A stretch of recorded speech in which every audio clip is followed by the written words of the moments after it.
New York, 1999. Au cœur de la nuit, la ville qui ne dort jamais est pourtant plongée dans un silence presque irréel.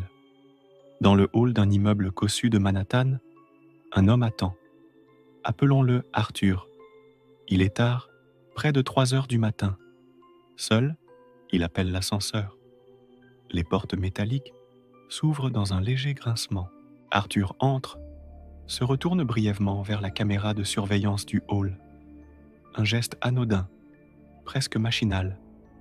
Les portes se referment. Et puis, plus rien. Arthur s'est volatilisé. Cet instant, figé dans le temps par une simple caméra, est le point de départ de l'une des énigmes les plus déroutantes de l'histoire criminelle de New York.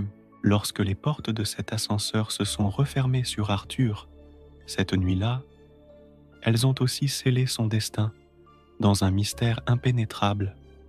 Le lendemain matin, son absence est signalée. La police arrive sur les lieux, visionne les bandes de surveillance. On le voit entrer dans l'ascenseur, seul. L'appareil monte, s'arrête à son étage, le 14e. Les portes s'ouvrent sur un couloir vide. Arthur n'est pas sorti. L'ascenseur redescend, vide.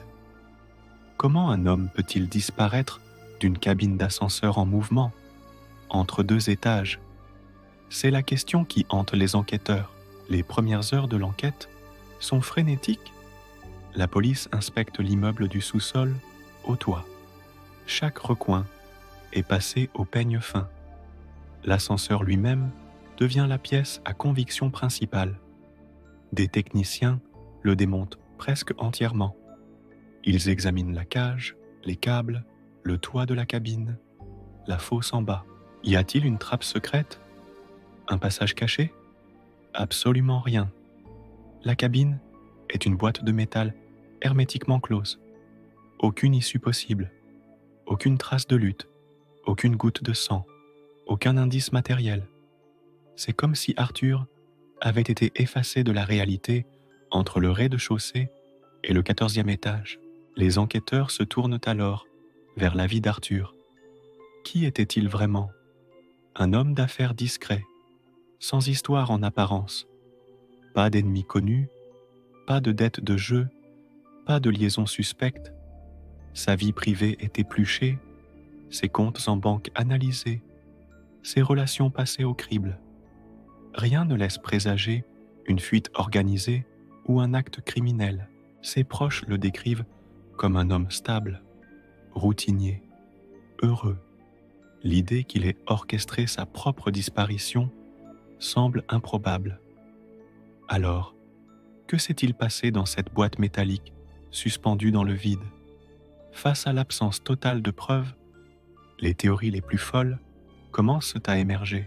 La première, la plus rationnelle, est celle de l'enlèvement. Quelqu'un attendait-il Arthur dans l'ascenseur? La caméra du hall ne montre personne d'autre. Mais si quelqu'un s'était caché dans un angle mort, c'est possible, mais peu probable. Et comment aurait-il fait sortir Arthur de l'ascenseur sans que personne ne s'en aperçoive, sans laisser la moindre trace? L'ascenseur n'a fait aucun arrêt imprévu. Il est monté directement au 14e. Cette théorie se heurte rapidement au mur de la logique. Une autre hypothèse, plus sombre, est avancée. Et si quelqu'un avait arrêté l'ascenseur entre 2 étages? Un complice avec un accès technique aurait pu ouvrir les portes de l'extérieur, extraire Arthur, puis remettre la machine en marche. C'est techniquement complexe, mais pas impossible. Cela nécessiterait une planification méticuleuse et une connaissance parfaite du système de l'immeuble. La police interroge tout le personnel, les techniciens de maintenance, les gardiens de nuit. Tous ont des alibis solides. Aucune clé d'ascenseur n'a été volée. Cette piste, bien que séduisante, ne mène nulle part. Le mystère s'épaissit et avec lui, l'imagination s'enflamme. Des théories plus étranges encore voient le jour. Certains parlent de phénomènes paranormaux. L'immeuble Aurait-il une histoire hantée? Arthur aurait-il été la victime d'une force surnaturelle? D'autres évoquent des dimensions parallèles, un portail qui se serait ouvert dans l'ascenseur, l'aspirant dans un autre monde. Ces idées, bien que fascinantes, relèvent de la fiction et n'aident en rien les enquêteurs désemparés. Pourtant, face à l'inexplicable, l'esprit humain cherche des réponses, même les plus extraordinaires. Les années passent. L'affaire Arthur reste un dossier froid, une épine dans le pied de la police de New York. Le dossier est rouvert périodiquement. De nouvelles technologies sont appliquées aux maigres indices, mais rien n'y fait. Le mystère demeure entier. L'histoire d'Arthur devient une légende urbaine, racontée à voix basse, une de ces histoires qui vous font frissonner et regarder 2 fois avant d'entrer seul dans un ascenseur tard le soir. L'enregistrement de la caméra de surveillance tourne en boucle dans les documentaires sur les crimes non résolus. Ce dernier regard d'Arthur avant que les portes ne se ferment pour toujours.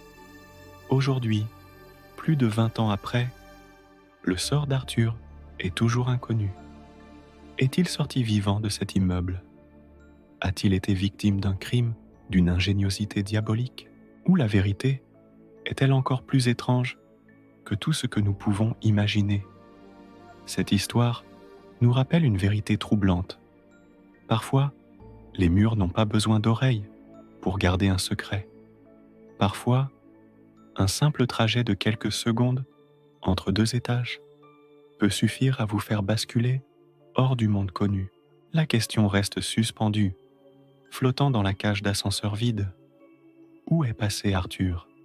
Cette affaire est un véritable puzzle, sans solution. Un rappel que, même dans notre monde hyper connecté et surveillé, le mystère a encore sa place. Si cette histoire vous a intrigué, n'hésitez pas à vous abonner à la chaîne pour ne manquer aucune de nos prochaines explorations de l'inexpliqué. Laissez un commentaire avec vos propres théories sur cette disparition.